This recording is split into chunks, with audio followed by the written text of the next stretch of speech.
Bro மைவி3 ads பற்றி video போடுங்க.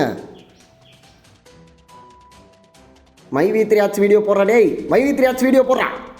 டேய் மைவி3 ஆட்ஸ் பற்றி வீடியோ போடுறியா இல்லையா? மைவி3 ஆட்ஸ் பற்றி போடுறா. மைவி3 ஆட்ஸ் பற்றி வீடியோ போடுறா டேய்.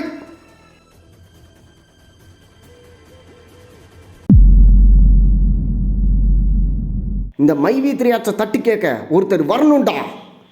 அப்படி யாரா இருக்கா? இருந்தாரு. அன்பார்ந்த பொதுமக்களுக்கு என் நெஞ்சார்ந்த வணக்கம். டேய் போயேராமா, சாரி நான் நல்ல பையன், நான் அதுக்கெல்லாம் போக மாட்டேன். உனக்கு தேவைன்னா நீ போயிட்டு பஜனை பண்ணிட்டு வா. இன்னும் வாழை வைத்து வாழு அப்படின்னு சொல்லிட்டு சுத்திட்டு இருக்கீங்க. இன்னும் கொஞ்ச நாள் உங்க வாயில ஊட்டுவாங்க பாலு அப்படின்னு நான் நினைக்கிறேன். தேவையில்லாம பேசாதன்னு சொல்றேன். உனக்கு டைப் பண்ண தெரியல. நீ எல்லாம் கமெண்ட் பண்ணி என்ன பண்ண போற? நீங்கள் என்ன பண்ணுறீங்கன்னா, நான் சொல்கிற மாதிரி ஒரு ஹேஷ்டேக் க்ரியேட் பண்ணுங்க. கம் பேக் ஹரி அப்படின்னு ஒரு ஹேஷ்டேக் க்ரியேட் பண்ணுங்கடா.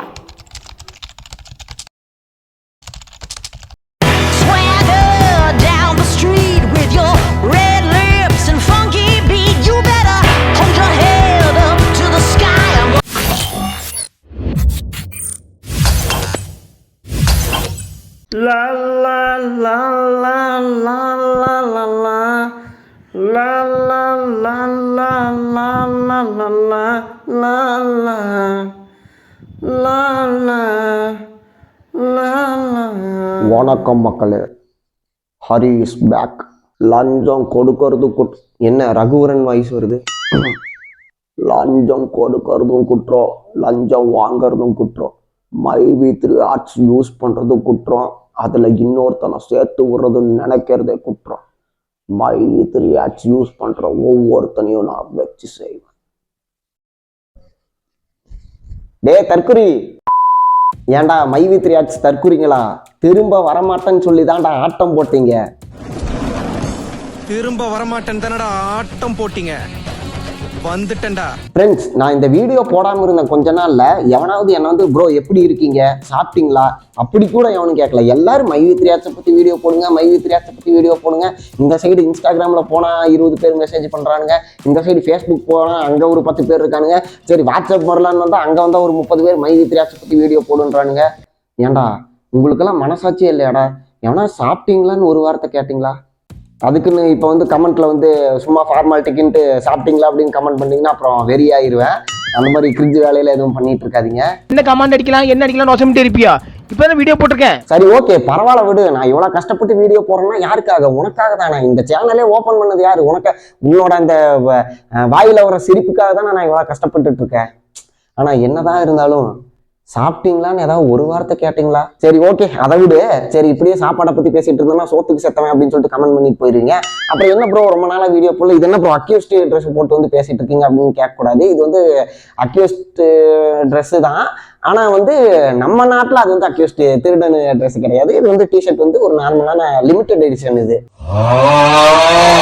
அப்புறம் இது என்ன ப்ரோ மொபைல் ட்ரைபாட் ஸ்டாண்ட் வந்து ரிங் லைட்டை மாட்டி வச்சிருக்கீங்க அப்படின்னு கேட்டீங்கன்னா, எனக்கு பேக்ரவுண்டுக்கு வந்து வேற வழி என்ன பண்றதுன்னு தெரியல. சரி பாக்குறதுக்கு ஏதோ நல்லா இருக்கணுமே, என்னத்தையும் ஒன்று வைப்போம் அப்படின்னு சொல்லிட்டு இதை வச்சிருக்கேன். என் நிலைமை எப்படி ஆயிடுச்சு பாருங்க ஃப்ரெண்ட்ஸ்.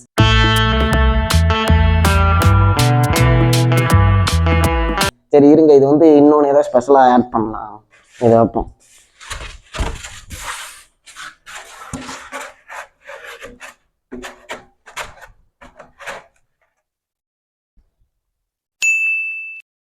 இப்ப நான் ஏன் நானே ரொம்ப நாளுக்கு அப்புறம் வீடியோ எடுக்கிறேன். ஏன்டா இப்படி பண்றீங்க? என்ன சொல்லிட்டு இருந்தேன்? இப்போ வந்து நம்ம சேனல்ல வந்து இத்தனை நாள் நான் ஏன் வீடியோ போடல அப்படின்னு சொல்லிட்டு அந்த சோக கதையை சொல்லிட்டு இருந்தேன்னா, ஏன்டா இத்தனை நாள் இந்த பார்க்குற காடை நாங்கள் வெயிட் பண்ணிட்டு இருந்தோம் அப்படின்னு சொல்லிட்டு வீடியோ ஸ்கிப் பண்ணிட்டு போயிருவீங்க. அதனால அந்த தப்பை மட்டும் நான் பண்ண மாட்டேன். ஸ்ட்ரைட்டாக மைவி3 ஆட்ஸ் கான்செப்டுக்குள்ள போயிடுவோம். என்ன இதுன்னா, இப்போ அந்த நம்ம சேனலில் வீடியோ போடாதங்காட்டிக்கு நானும் மைவி3 ஆட்ஸ் பற்றிலாம் பெருசாக இத்தனை நாள் கண்டுக்கல. சரி என்னமோ பண்ணிட்டு போங்கடா அப்படின்ற மாதிரி விட்டுட்டேன். சரி ஓகே திரும்ப இத்தனை பேர் கேட்குறாங்களே, நம்ம கண்டிப்பாக வீடியோ போட்டே ஆகணும். ஒரு நம்ம வீடியோ போட்டால் தான் எல்லாரும் அந்த வீடியோ பார்த்து என்டர்டெயின் ஆகிறாங்க, ஒரு ஆர்காசம் அடைகிறாங்க. நம்ம வந்து வீடியோ போடலாம் அப்படின்னு சொல்லிட்டு ஓகே இப்போ என்ன நிலவரம் அப்படின்னு சொல்லிட்டு போய் பார்க்கலான்னு போகிறதுக்கு முன்னாடி என்னோட மனசுக்குள்ள ஏதோ ஒரு மூலையில இருந்த குட்டி குஞ்சம் வந்து ஒன்று சொல்கிறான். என்ன அப்படின்னா, நம்ம வேற பேசியே மைவி3 ஆட்ஸை வளர்த்து விட்டுட்டோமோ, இந்நேரம் அவன் எந்த நிலைமையில் இருப்பான். சொன்ன மாதிரி வேர்ல்டு நம்பர் 1 கம்பெனியாக வரணும்னு சொல்லிட்டு இருந்தானுங்களா, அந்த மாதிரி உண்மையிலேயே வேர்ல்டு நம்பர் 1 கம்பெனியாக வந்திருப்பாங்களோ, நம்ம பேசியே வளர்த்து விட்டோமோ அப்படின்னு சொல்லிட்டு மனசுக்குள்ள இருக்க ஏதோ ஒரு குட்டி குஞ்சம் நம்ம ஒரு விஷயம் வந்து நினைக்கிறோம்னா ஆப்போசிட்டா நினைக்கிறதுக்கு நம்ம மனசுக்குள்ள ஒருத்தர் இருப்பான்ல, இவர்தான், இவருக்கு இதான் வேலை. அவன் வந்து சொன்னான். இருந்தாலும் நான் வந்து 100% ஷியோரா இருந்தேன். நான் வந்து ஒரு 6 மாசம் 7 மாசத்துக்கு முன்னாடியே என்ன சொன்னேன், இந்த கம்பெனி வந்து நாசமா தான் போகும், அந்த மக்களே வந்து ரொம்ப என்ன சொல்றது புடுங்க சார், பிடிச்சவனை ஜெயிலில் போடுங்க சார் அப்படின்ற மாதிரி ஒரு சுச்சுவேஷன் சக்தி ஆனந்த் அவங்க ஓனர்லாம் சொல்லுவாங்க. அந்த மாதிரி சுச்சுவேஷன் வரும், பணத்தை இழப்பாங்க அப்படின்னு சொல்லிட்டு அப்பவே வந்து ஒரு 6 மாசத்துக்கு முன்னாடி சொல்லிட்டு இருந்தேன்ல, அதுதான் இப்போ வந்து நடந்திருக்கு. அப்படின்னு என்னன்னா, இப்போ பிளே ஸ்டோர்ல போய் பார்க்குறேன் மை வித் ரியாக்ட்ஸ் ஆப்பை காணோம். அப்புறம் இந்த சைடு சக்தி ஆனந்தன் வந்து ஜெயிலில் இருக்காராமா. அதுவும் இதில் என்ன ஹைலைட் அப்படின்னா, இதை விட ஸ்பெஷல் ஐட்டம் ஒன்று இருக்குது. என்ன அப்படின்னா, இவர் வந்து ஏதோ ஒரு இடத்துல போய் தலைமறைவாக பண்ணிட்டு இருந்திருக்காரு. தலைமறைவாக இருந்துட்டு நான் வந்து ஜெயிலுக்கெல்லாம் போக மாட்டேன், எனக்கு வந்து பெயில் வேணும் அப்படின்ற மாதிரி கேட்டு தலைமறைவாக கேட்டிருக்காரு. பெயிலாம் உனக்கு தர முடியாது, நீ வந்து உள்ளுக்காருவா அப்படின்னு சொல்லிட்டு பிடிச்சி ஜெயிலில் உட்கார வச்சிருக்காங்களாமா. பாவம் சக்தி ஆனந்தன் ஜெயிலில் இப்போ தனியாக உட்காந்துருக்காரு. ஹலோ, யாருன்னா இருக்கிறீங்களா?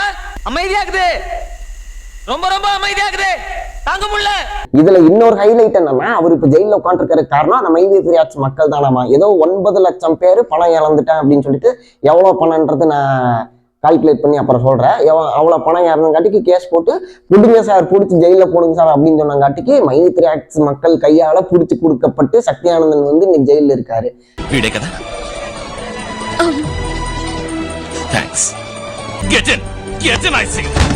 அதாவது நான் இதைத்தான் 6 மாசத்துக்கு முன்னாடியே சொன்னேன். கணிப்புடா தம்பி, கணிப்பு. எத்தனை பேர்த்த பார்த்துருப்போம் இது மாதிரி. நான் ஒரு விஷயம் அடிச்சு சொல்றேன், அந்த 9 லட்சம் பேர்த்துல பாதி பேர் நம்ம வீடியோ கீழே வந்து கமெண்ட்ல என்ன கழுவி ஊத்துனா தான் இருப்பானுங்க. அப்ப வந்து என்னடா மை வித் ரியாக்ட்ஸ் பத்தி இப்படி பேசிட்டு இருக்க, வாழை வைத்து வாழு, காலையில குடிக்கிறது பால், பேசுறது போன் காலு. பாத்தீங்களா, நான் வந்து வீடியோ போடலன்னா அந்த வாழை வைத்து வாழு, காலையில குடிக்கிறது பாலுன்றதுல இதா இருக்கு. அந்த அளவுக்கு மை வித் ரியாக்ட்ஸ் வந்து என்ன ஒரு தாக்கத்தை ஏற்படுத்தி வீடியோ போட வச்சாங்க. அது மட்டும் இல்லாமல் சப்ஸ்கிரைபர்ஸ் நீங்க வந்து ப்ரெஷர் பண்ணியே மை வித் ரியாக்ட்ஸை பத்தி வீடியோ போட வச்சிங்க. இந்த வீடியோ நான் போட்டுட்டு இருக்கேன், பார்த்து என்ஜாய் பண்ணுங்க. அவன் என்ன சொல்லிட்டு இருந்தேன், அந்த 9 லட்சம் பேர்த்துல பாதி பேர் நம்ம வீடியோ கீழே நம்ம என்னையவே வந்து கழுவி ஊத்துனதான் இருப்பானுங்க. இப்ப என்ன பண்ணிட்டு இருக்கானுங்க, ஐயோ அப்பவே அண்ணன் சொன்னாப்ல, அப்பவே தம்பி சொன்னாப்ல, நம்ம கேட்டிருக்கலாம் அப்படின்னு நினைச்சீங்களா? இதுக்கு தான் நான் அப்பவே படிச்சு சொன்னேன், இதெல்லாம் வேணாம், விட்டுட்டு போய் வேலையை பாருங்கடா. நீ எவன் கேட்டீங்க, இப்ப அனுபவிக்கிறீங்களா? சரி எப்பா போனது போகட்டும், இப்ப வரைக்கும் யூஸ் பண்ணிட்டு இருக்கீங்களா, அவங்களாவது கொஞ்சம் கொஞ்சமா வெளியே வந்துருங்க. இல்லைங்க, அதாவது நீங்க சொன்னது நடந்தாலும் பரவாயில்ல, நாங்க மை வித் ரியாக்ட்ஸ்ல தாண்டா இருப்போம், செத்தாலும் மை வித் ரியாக்ட்ஸ்ல தாண்டா சாவோம். அதனா உடல் மண்ணுக்கு உயிர் சக்தி ஆனந்துக்கு அப்படின்னு இருந்துங்கன்னா உங்களுக்கு மயிறு கூட கிடைக்காம போயிடும், பாத்துக்கங்க. எனக்கு இதெல்லாம் கூட பரவாயில்ல, அந்த கார்த்திகே பிள்ளை அப்படின்னு சொல்லிட்டு ஒரு 6 மாசத்துக்கு முன்னாடி நான் வீடியோ போடுறப்ப மை வித் ரியாக்ட்ஸ்க்கு சப்போர்ட் பண்ணிட்டு இருந்தாருல, அவர் இப்ப என்ன பண்ணிட்டு இருக்காரு அப்படின்னு போய் பார்த்தா, இப்பவும் என்ன பாஸ், அதாவது அதெல்லாம் வந்து காசு வாங்கிட்டு நல்ல விதமா பேசுறாரா என்ன, அதாவது அவரே வந்து என்ன சொல்றது, ஏதோ பெண்கள் கிட்ட தப்பா நடந்துக்கிட்டான்னு சொல்லிட்டு செருப்படி வாங்கினாரு, அந்த மாதிரி விஷயம்லாம் வந்துச்சு. நான் கூட அப்ப வீடியோல போட்டிருந்தேன். இந்த மாதிரி இருக்க வர இந்த மை வித் ரியாக்ட்ஸ்க்காக வந்து சப்போர்ட்டுக்கு வச்சுட்டு இதெல்லாம் எதுக்கு? இல்ல நான் தெரியாம தான் கேட்கறேன். ஆரம்பத்துல இருந்து இன்னைக்கு வரைக்கும் இந்த கம்பெனி பத்தி ஏதாவது ஒரு நல்ல நியூஸ் வந்துச்சா? எல்லாம் விளங்காத நியூஸ் தான் வருது. இந்த மாதிரி சக்தி ஆனந்தன் அரெஸ்ட் பண்ணப்பட்டாரு, மை வித் ரியாக்ட்ஸை இழுத்து மூட போறாங்க. அப்புறம் யாரு விஜயராவன் அரெஸ்ட் பண்ணப்பட்டாரு, அவங்க ஆண்மை குறைபாடு மாத்திரை வந்து விற்கிறாங்க, அது இதுன்னு ஏகப்பட்ட ஒரு இந்த மாதிரி விளங்காத நியூஸ் தான் வந்துச்சு. ஏதோ ஒரு ஆகா இந்த கம்பெனி இந்த விதத்தில் நல்லா இருக்குப்பா, ஓவரால் நல்ல கம்பெனியா இல்லைனாலும் இந்த விதத்தில் நல்லா இருக்குப்பா, இந்த கம்பெனி இந்த மக்களுக்கு இவ்வளவு, ஏதாவது ஒரு நல்ல நியூஸ் வந்துச்சா? கிடையவே கிடையாது. ஒரு இந்த பிரச்சனை ஆரம்பிச்சதுலேருந்து எல்லாம் விளங்காத நியூஸா தான் வருது. சத்தியமா இப்படி ஒரு கம்பெனி நான் பார்த்ததே இல்லைங்க, சத்தியமா எதிர்பார்க்கலீங்க. எனக்கு அப்ப இருந்து இப்ப வரைக்கும் என்ன விஷயம் புரியல அப்படின்னா, அப்போ வந்து கொஞ்சம் இந்த கம்பெனி மேல கேஸ் வந்துச்சு, சக்தி ஆனந்த்லாம் ஜெயிலுக்கு போயிட்டு வந்தாரு, குருஜி விஜயராவனை தூக்கி உள்ள வச்சாங்க. அப்போ வந்து இவனுக்கு சொம்படிச்சுட்டே இருந்தானுங்க, மை வித் ரியாக்ட்ஸ் நல்ல கம்பெனி தான்டா நாங்க யூஸ் பண்ணுவோம் அப்படின்னு. சரி ஓகே, இன்னைக்கு இப்ப இவ்வளவு நடந்து அந்த 9 லட்சம் மக்கள் வந்து இவ்வளவு பணத்தை இழந்து கேஸ் போட்டு அவர் வந்து உள்ள போயிருக்காரு. இன்னைக்கு வந்து நீங்க எப்ப சொம்பு தூக்கிட்ட முட்டு கொடுத்துட்டே இருக்கீங்க, எனக்கு சத்தியமா புரியல. ஒண்ணும் இல்லைங்க, ஒரு போன வாரம் நினைக்கிறேன், போன வாரம் கூட இல்லை, இப்போ ஒரு 4 நாள் முன்னாடி மை வித் ரியாக்ட்ஸ் ஆப் வந்து பிளே ஸ்டோர்ல வந்து டெலிட் பண்ணப்பட்டாங்க அப்படின்னு சொல்லிட்டு ஒரு கம்யூனிட்டி போஸ்ட் தான் போட்டேன். நான் வீடியோ கூட போடல, கம்யூனிட்டி போஸ்ட் போறேன். அது கீழே வந்து ஒருத்தன் கமெண்ட் பண்றான், மை வித் ரியாக்ட்ஸ் தற்கூரி. என்ன அப்படின்னா, நீ வந்து ஃபேக் நியூஸ் பரப்புற, அந்த ஆப் வந்து அப்பெல்லாம் இது பண்ணல அப்படின்னா. உண்மையிலே வந்து ஆப்பை தூக்கிட்டாங்க பிளே ஸ்டோர்ல இருந்து, நீங்க தேடி போய் பாருங்க. ஆக்சுவலா வந்து இப்ப வந்துருச்சா என்னன்னு தெரியல, ஒரு 3 நாள் முன்னாடி நான் பாக்குறப்ப இல்ல, நியூஸ் சேனல்ஸ் எல்லாம் எல்லாத்துலயுமே நான் ஆஃபீஸியலா சொல்லிட்டாங்க. அதை தான் நான் வந்து ஒரு கம்யூனிட்டி போஸ்ட் தான் போட்டேன். அது கீழே வந்து நீ ஃபேக் நியூஸ் பரப்புற, அந்த கம்பெனி வந்து இதில் ஃபேக் நியூஸ் போறப்ப அந்த ஆப்ல வந்து திரும்ப வந்துடும் அப்படின்னு சொல்லிட்டு இன்னும் திருந்தாம கமெண்ட் பண்ணிட்டு இருந்தேன். எனக்கு என்ன புரியலன்னா, ஏன்டா இப்ப அப்ப கூட பாத்தீங்கன்னா யாரோ ஒருத்தர் வந்து கேஸ் போட்டாங்க, சக்தி ஆனந்தன் விஜய் ராவன்லாம் உள்ள போனாங்க, அது என்னமோ ஒரு கரும, அதை விட்டு 9 லட்சம் பேரு 9 lakhs people are suffered from மைவித்ரி ஆக்ட்ஸ். அப்படி ஒரு விஷயம் நடந்து எப்படி இப்படி வந்து கமெண்ட் பண்றீங்க, இன்னும் மைவித்ரி ஆக்ட்ஸ் யூஸ் பண்ணிட்டு இருக்கீங்க, எனக்கு சத்தியமா புரியல. சத்தியமா எதிர்பார்க்கலீங்க. அந்த 9 லட்சம் பேர் இழந்த அமௌண்ட் எவ்வளோன்னு பார்த்தீங்கன்னா 2451 கோடி. நல்லா ஞாபகம் வச்சுக்கோங்க. இல்லை நான் தெரியாம தான் கேட்குறேன். எனக்கு என்ன ஒரு விஷயம் புரியலன்னா, இப்போ வந்து இந்த மாதிரி வந்து ஒரு எம்என்எம் ஒரு இது இருக்குங்க, எம்என்எம்னு சொல்ல மாட்டாங்க, அது வேற விஷயம். இந்த மாதிரி ஒரு இது இருக்கு, நீங்க இத்தனை பேர்த்த சேர்த்து விட்டா நீ வந்து இந்த மெம்பர் ஆகலாம், இதானா வந்து உனக்கு இவ்வளவு அமௌண்ட் வரும், ஃபியூச்சர்ல நீ வந்து BMW ஆடி கார் வாங்கலாம். அதாவது இது ஒரு வேலையே இல்லை, உட்கார்ந்த இடத்துல நோக்காம குண்டி கூட நவுத்தாம நீ உட்காந்து வீடியோ பார்த்தாலே ஆடி கார் வாங்கலாம், அதுல உட்காந்து போலாம், அப்படி அந்த அளவுக்கு வந்து வீட்டுல உட்காந்து நீ சம்பாதிக்கலாம் அப்படின்னு சொல்றாங்கன்னா, எனக்கு சத்தியமா இது வந்து சின்ன பசங்க கூட நம்ப மாட்டாங்க. இப்போ ஒரு பொடியனை கூப்பிட்டு, தம்பி நான் வந்து உனக்கு என்ன சொல்ல ஒரு 100 ரூபாய்க்கு பிரியாணி வாங்கி தர்றேன், சரியா, நீ வந்து என்ன சொல்ற அதை நல்லா சாப்பிட்டீங்கன்னா, அதாவது 100 ரூபாய்க்கு நான் பிரியாணி வாங்கி தர்றேன், அதை வந்து என் கண்ணு முன்னாடி நீ வந்து நல்லா சாப்பிட்ட அப்படின்னா 200 ரூபா நான் வந்து உனக்கு எக்ஸ்ட்ராவா தர்றப்பா அப்படின்னு நான் வந்துட்டு சொன்னேன்னா, அட போடா ஜோக்கர் அப்படின்னு சொல்லிட்டு போயிடுவான். அப்படின்றப்ப எப்படிடா நீங்க எந்த வேலையும் செய்யாம வீட்டுல உட்காந்து அப்படியே உட்காந்து வீடியோ வந்துருச்சு மைவித்ரி ஆக்ட்ஸ் இன்னைக்கு பாக்குறான், அப்பாடா பார்த்தாச்சு போடு இன்னைக்கு காசு வந்துடும், ஓகே. அந்த காசு எப்படி வருது, நீ ஆல்ரெடி வந்து ஒரு மெம்பர்னு சொல்லிட்டு கொடுக்குற இல்லை, அது வந்து பேசிக் மெம்பர் எதுவா இருக்கட்டும், ஒரு நானும் எவ்வளவு அமௌண்ட் வந்து கொடுக்குறீங்க அதுல இருந்தா உனக்கு திரும்ப தர்றாங்க, இது கூட புரியலையா? அதாவது இப்ப நீ வந்து எப்படி சொல்ற, ஒரு 1000 ரூபா வந்து என்கிட்ட கொடுக்குறேன்னு வைங்க, அந்த 1000 ரூபாயிலேருந்து மாசம் நான் வந்து ஒரு 100 ரூபா 200 ரூபா கொடுத்துக்கிட்டே இருக்கேன்னு வைங்க, அந்த 1000 ரூபா ரொட்டேஷன் ஆகிறப்போ உனக்கு வந்து ஃபுல் காசு வந்த மாதிரி. அப்ப நான் ஒன்ட்ட வாங்கின காசையே தான் திரும்ப கொடுக்குறேன். அதே கான்செப்ட் தான் இங்கேயும் நடக்குது. அது எப்படி நம்பி போய் நம்ம ஆடிக்கார் வாங்குற அளவுக்கு பணக்காரலாங்கன்னா நம்பி இப்படி 9 லட்சம் பேர் ஏமாந்து வச்சிருக்கீங்க, சத்தியமா புரியல. என்னங்க எனக்கு ஒண்ணுமே புரியல. இப்படி பணத்துக்கு ஆசைப்பட்டு gold member, silver member, crown member எல்லாருமே இப்ப தலையில துண்டை போட்டு ஏமாந்த நண்பர் ஆயிட்டீங்களேடா. இதெல்லாம் வேணா குமாருன்னு தான் 6 மாசத்துக்கு முன்ன இருந்தே நான் மட்டும் இல்ல எத்தனையோ பேர் வீடியோ போட்டு என்னென்னமோ நடக்க ஒரு மாற்றம் வரும்னு எதிர்பார்த்தோம். ஆனா மாற்றம் வந்துச்சு. எப்படி தெரியுமா, தற்கொலையா இருந்த நீங்க ஒரு தற்கொலை 2.0 மாறிட்டீங்க.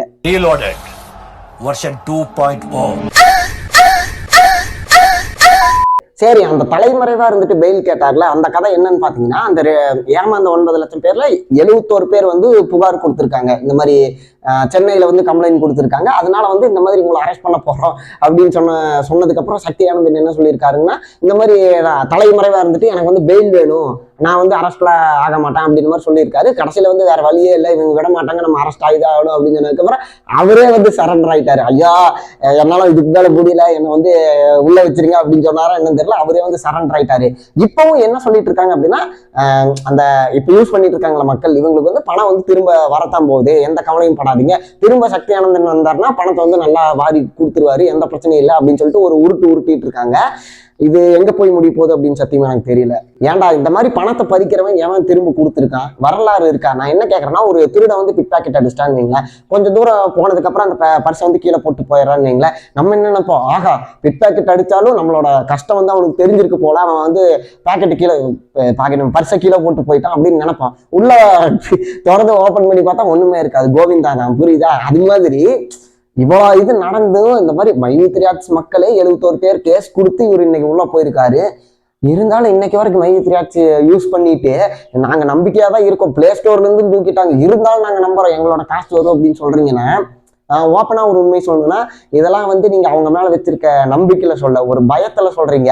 அதாவது நம்ம பணம் வந்து இப்படி போயிடும் நம்மளே சொல்லி நம்மளே பயந்தோம்னா சக்தி ஆனந்த் வந்து ஏமாத்தினால ஏமாத்திடுவாரு. ஸோ நம்ம என்ன பண்றோம்னா, நம்ம வந்து நம்ம பணம் நம்ம கிட்ட தான் வரும் அப்படின்னு சொல்லிட்டு ஒரு நம்பிக்கையா இருப்போம். சரி, நம்ம மேல இவ்வளவு நம்பிக்கை வச்சிருக்காங்களே அப்படின்னு சொல்லிட்டு சக்தி ஆனந்த் ஏமாந்தமா பணத்தை தருவாரு அப்படின்னு தான் வந்து இதுதான் உண்மை. அதனாலதான் அப்படி முட்டு கொடுக்குறீங்களா ஒழிய, உங்களுக்கே தெரியும், நீங்க என்னதான் வெளி வேஷம் போட்டாலும் வெளியே என்னதான் சொன்னாலும் உங்க மனசுக்குள்ள ஐயோ நம்ம ஓட்ட பணமும் நக்கிட்டு போகுது, சொல்ல போனா நக்கிட்டு போயிருச்சு அப்படின்ற ஒரு மரண பீதியில என்ன பண்றதுன்னு தெரியாம புலம்பி கதறிட்டு இருக்கீங்க. ஃப்ரெண்ட்ஸ், வழக்கமா நமக்கு தெரிஞ்ச யாராவது ஒரு பணத்தை இழந்துட்டாங்க அப்படின்னா நமக்கும் கஷ்டமா இருக்கும். ஐயோ என்னையா இப்படி ஏமாந்துட்டாங்கன்றத தாண்டி இப்படி பணத்தை இழந்துட்டாங்களே அப்படின்னு சொல்லிட்டு நமக்கு கஷ்டமா இருக்கும். கஷ்டமாக இருக்கும். ஆனால் இந்த மைவி3 ஆட்ஸ் மக்கள் மட்டும் இவ்வளோ பணம் இழந்துட்டாங்க அப்படின்னு கேட்குறப்ப சந்தோஷமா இருக்குது. என்னதான் இருந்தாலும் நான் ஒரு வகையில் என்னடா இவன் இப்படி பேசுகிறான், அப்போ அத்தனை மக்களோட வாழ்க்கை இதாகிருச்சு, இவன் என்னடா இப்படி பேசுகிறான் அப்படின்னு நினைக்காதீங்க.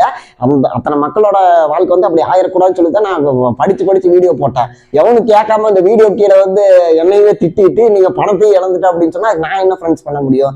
ஆனால் யாரெல்லாம் இந்த மைவி3 ஆட்ஸ் வந்து ஹேட் பண்ணுறீங்களோ, அந்த மைவி3 ஆட்ஸ் தற்கொலை வந்து என்ன சொல்கிறது அவங்களையும் ஹேட் பண்ணுறீங்களோ, இல்லைங்க இந்த மாதிரி எம்என்எம்னாலே நான் ஹேட் பண்ணுவேங்க அப்படின்னு சொல்கிறவங்களா இப்போ கொஞ்ச நேரம் என் கூட சேர்ந்து அந்த ஒரு கதறல் சவுண்டை கொஞ்சம் நம்ம ரசித்து கேட்போம்.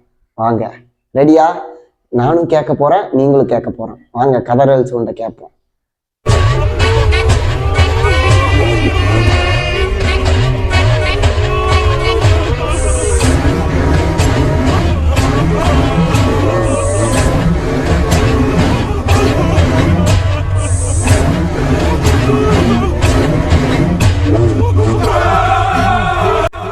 ஆஹா, சூப்பர். அப்படிதான். கதங்கடா.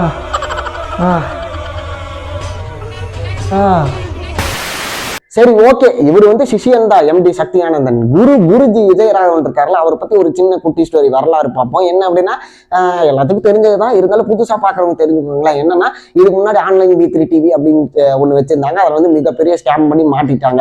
அதுக்கப்புறம் என்ன பண்றது, பொழப்ப எப்படி நம்ம வாழ்க்கையை ஓட்டுறது அப்படின்னு தெரியாம மைவி3 ஆட்ஸ் அப்படின்னு ஒண்ணு ஆரம்பிச்சு என்ன பண்ணிருக்காங்க அப்படின்னா, இன்னொன்னு நான் விஜயராகவனை பத்தி தானே சொல்றேன்னு சொல்றேன். அதாவது பர்சனலா என்னன்னா, விஜயராகவன் வந்து ஒரு ஃபேக்கான டாக்டர் பட்டம் வந்து ஒன்று வச்சிருக்காரு. அது எப்படின்னு பார்த்தீங்கன்னா, இவரே ஒரு நிறுவனத்துக்கிட்ட காசு கொடுத்து எனக்கு வந்து டாக்டர் பட்டம் கொடுங்க அப்படின்னு சொல்லி வாங்கி அதை வந்து அண்ணா யூனிவர்சிட்டியோ அண்ணாமலை யூனிவர்சிட்டியோ இல்லை ரெண்டுல ஏதோ ஒன்று தான், எனக்கு டச்சில் இல்லாங்காட்டி ஞாபகம் இல்லை. அந்த மாதிரி அந்த பேரை போட்டு இந்த மாதிரி நான் இந்த யூனிவர்சிட்டிலேருந்து வாங்குறேங்க அப்படின்னு சொல்லிட்டு ஊரை ஏமாத்திட்டு இருந்திருக்காங்க. அது வந்து அந்த யூனிவர்சிட்டிக்கு தெரியப்பட்டு அதை வந்து செக் பண்ணி, ஏங்க இவன் ஃப்ராடுங்க, நாங்கள் வந்து இதை வந்து சர்டிஃபிகேட் இவனுக்கு கொடுக்கவே இல்லைங்க, பொய் சொல்லிட்டு இருக்காங்க அப்படின்னு சொல்லிட்டு அவங்க மூஞ்சில் அடிச்ச மாதிரி சொல்லி இது வந்து ஃபர்ஸ்ட் நம்பர் 1 இது ஃபேக் சர்டிபிகேட் வச்சிருக்காரு, போலி டாக்டர் பட்டம். இன்னொன்னு, போலி டாக்டர் பட்டம் வச்சுட்டு நான் வந்து இந்த மாதிரி கேப்சூல் தர்றேன், இந்த மாதிரி மூலிகை தர்றேன், மயிறு தர்றேன் அப்படின்னு சொல்லிட்டு இந்த அது என்ன ஆயுர்வேதிக் கேப்சூல் அப்படின்னு சொல்லிட்டு ஒன்று 3000 ரூபாய்க்கும் 4000 ரூபாய்க்கும் வித்துருக்காங்க. அது என்னன்னு பார்த்தா அது வந்து ஆயுர்வேத இம்யூனிட்டி அதிகப்படுத்துற டேப்லெட் அப்படின்னு சொல்லி வித்துருக்காங்க. அது வந்து ஆக்சுவலா போனா ஆண்மை அதிகப்படுத்துற மாத்திரை. ஓகேங்களா? எனக்கு புரியல, மைவி3 ஆட்ஸ் மக்கள்லாம் ஆண்மை இல்லாமையா இருக்கிறீங்க. உங்களுக்கு எதுக்கு உங்களோட காசை வாங்கிட்டு உங்களுக்கு அந்த ஆண்மை அதிகப்படுத்துற மாத்திரை வந்து வேற ஒரு பேரை சொல்லி விற்கணும்? சரி விடு, அது என்னன்னு தெரியல, அது ரெண்டாவது விஷயம். அப்புறம் என்ன, இதுதான் முக்கியமான விஷயம். அவர் வந்து மனுஷனே கிடையாதாமா, போகர் மகான் அப்படின்ற ஒரு சித்தரோட ஆத்மா வந்து அவரோட உடம்புக்குள்ள இருக்காமா. அந்த ஆத்மா தான் வந்து இந்த மாதிரி ஐடியாஸ் எல்லாம் கொடுக்குதாமா. மைவி3 ஆட்ஸ்ல வந்து இப்படி பண்ணணும், இப்படி பண்ணக்கூடாது அப்படின்னு சொல்லிட்டு அந்த ஐடியாஸ் எல்லாம் கொடுக்கறதாமா. அதை ஃபாலோ பண்ணி தான் வந்து இந்த சக்தி ஆனந்தனும் மைவி3 ஆட்ஸ் மக்களும் வந்து இது பண்ணிட்டு இருக்காங்களாமா. சவா இல்லை, நான் தெரியாம தான் கேட்குறேன். தற்குறியா இருக்கலாம், அதுக்கு நீ இந்த அளவுக்கு தற்குறியா எவனாவது இருப்பானா?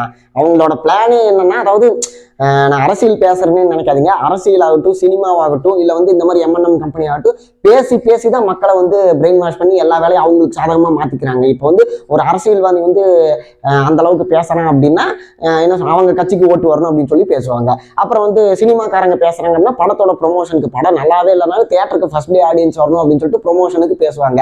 அப்புறம் இந்த மாதிரி எம்என்எம் அப்போ சரி ஓகே ப்ரோ, நீங்கள் எவ்வளோ பேசிட்டு இருக்கீங்களா, நீங்களும் இன்ஃப்ளூயன்ஸ் பண்ணுறீங்களா அப்படின்னு வந்து கேட்டிங்கன்னா அது வந்து ஒரு பூமர்த்தனமான கிரிஞ்சு கேள்வியா இருக்கு. ஏன்னு பார்த்தீங்கன்னா, நான் பேசுறது நான் அவங்களாம் பேசுறது அவங்களோட இதுக்கு வந்து தப்பா இன்ஃப்ளூயன்ஸ் பண்ற மாதிரி, நான் பேசுறது வந்து நீங்க நல்ல வழியில போகணும் தான் இன்ஃப்ளூயன்ஸ் பண்றக்கா நான் பேசுறேன். புரியுதா? நீங்க வந்து அந்த மாதிரி இது ஸ்கேம்ல மாட்டிக்கூடாது, மாட்டிருந்தாலும் வெளியே வந்துருங்க, உங்க காசு உங்களுக்கே வரணும் அப்படின்றங்காட்டி தான் நான் பேசிட்டு இருக்கேன். அவங்க பேசுறதுக்கு எனக்கு நிறைய வித்தியாசம் இருக்கு. இதுவே புரியலன்னா நான் ஒன்றும் பண்ண முடியாது. இந்த மாதிரி வந்து பண்ணிட்டு இருக்காங்க அவங்க. அதாவது விஜயராகவனுக்கு ஒரு நல்ல பேச தெரிஞ்ச ஆள் வேணும்ப்பா, அப்பதான் வந்து இந்த மாதிரி எம்என்எம் கம்பெனி ரன் பண்ண முடியும். பேசிதான் மக்கள் வந்து மூளையை இது பண்ண முடியும்னு சொல்லிட்டு சக்தி ஆனந்தனை கரெக்டாக சூஸ் பண்ணி அவரும் அவரோட யூடியூப் சேனல்லையும் சரி, நேரில் உங்களை கூப்பிட்டும் சரி, அப்படியே வந்து உங்களை மண்டை கழுவி நல்லா பிரெயின் வாஷ் பண்ணி பேசியிருக்காங்க. நீங்களும் பலியாடு மாதிரி போய் இது பண்ணியிருக்கீங்க. ஸோ ஆடு அதுவாக தலை கொண்டு வந்து வெட்டுறப்ப எவனும் வெட்ட மாட்டான்னு சொல்ல மாட்டான். பாதி பேத்த வந்து வெட்டிட்டாங்க. நீ இந்த வீடியோ பார்த்துட்டு இருக்க உன் தலை எப்போ வெட்ட போகுதுன்னு எனக்கு தெரியல, உன்னோட காசு எப்போ நக்கிட்டு போக போகுதுன்னு எனக்கு தெரியல. நான் இப்பவே சொல்றேன், என்ன சொல்றது, உனக்கு உன் பணத்து மேல அக்கறை இருந்து ஒரு பயம் இருந்துச்சு அப்படின்னா தயவு செஞ்சு வெளியே வந்துரு. நீ என்ன வேணா சொல்லிட்டு போடா அப்படின்னு சொல்லிட்டு என்னையவே கமெண்ட் கீழே திட்டிட்டு இந்த மாதிரி நான் அப்படித்தான்டா யூஸ் பண்ணுவேன் அப்படின்னா அப்புறம் எனக்கே ஒரு நாள் காசும் போயிடும், அப்புறம் சக்தி ஆனந்தன் பக்கத்தில் நீயும் போய் ஜெயிலில் இப்படி உட்கார்ற மாதிரி ஆயிரும். அவ்வளோதான், அவர் கம்பெனி போய் நீ உட்காந்துக்க. ஸோ ஃப்ரெண்ட்ஸ், இந்த வீடியோ நான் இதோட முடிச்சுக்கிறேன். உங்களுக்கு இதோட பார்ட் 2 வேணும், இல்லை மைவி3 ஆட்ஸை பற்றி இன்னொரு வீடியோ வேணும் அப்படின்னு நினச்சிங்கன்னா கமெண்ட் பண்ணுங்க. அப்புறம் நான் வந்து இத்தனை நாள் ஏன் வீடியோ போடாமல் இருந்தேன், நம்ம சேனலில் என்ன பிரச்சனை அப்படின்றது வந்து நான் இன்னொரு வீடியோ தனியாகவே போடுறேன். இதில் நான் சொல்லலை, இன்னொரு இருக்குது, என்டர்டைன்மெண்ட் உனக்கு இருக்குது, நீ எதிர்பார்க்கறது எல்லாமே அந்த வீடியோவில் இருக்கும். நான் என்னன்னு சொல்கிறேன். அப்புறம் ஆனால் ஏன் சப்ஸ்கிரைப் பண்ண மாட்டீங்கன்னு எனக்கு புரியவே மாட்டேங்குது. வீடியோ போட்டாலே ஒரு 3000-4000 வியூஸ் போதும், அதில் ஒரு 1000 பேர் சப்ஸ்கிரைப் பண்ணால் கூட சந்தோஷம். சரி 1000 வேணாம், ஒரு 500 பேர் பண்ணால் கூட பரவாயில்ல. 10 பேர் 15 பேர் பண்ணால் எப்படி நான் சேனலில் ரன் பண்ணுறேன்னா, இவ்வளோ ஒரு கஷ்டத்துலேயே நான் வீடியோ போடுறேன்னா யார் உனக்காகதா? நீ வந்து ஒரு 4 பேருக்கு ஷேர் பண்ணி இந்த மாதிரி இந்த சேனலில் கருத்துள்ள வீடியோஸ்லாம் போடுறாங்க, சப்ஸ்கிரைப் பண்ணுங்க, நீ தான் ப்ரொமோஷன் பண்ணணும். என்ன சரி, உங்களுக்காக தான் வீடியோ போடுற, கஷ்டப்பட்டு ஏதாவது பார்த்து பண்ணி விடுங்க. நீ இன்னும் சப்ஸ்கிரைப் பண்ணாமல் வீடியோ பார்த்துட்டு இருந்தீங்கன்னா தயவு செஞ்சு சப்ஸ்கிரைப் பண்ணு. ஓகே கைஸ், கமெண்ட்ல லீவ் பண்ணுங்க உங்களோட கருத்து என்னன்னு இந்த வீடியோ பற்றி. அது வந்து உங்களுக்கு என்ன மைவி3 ஆட்ஸை பற்றி நான் வீடியோ போடணுமா, இல்லை வேறு ஏதாவது ட்ரோல் வீடியோ ஏதாவது போடணுமா என்னன்றது கமெண்ட் பண்ணுங்க.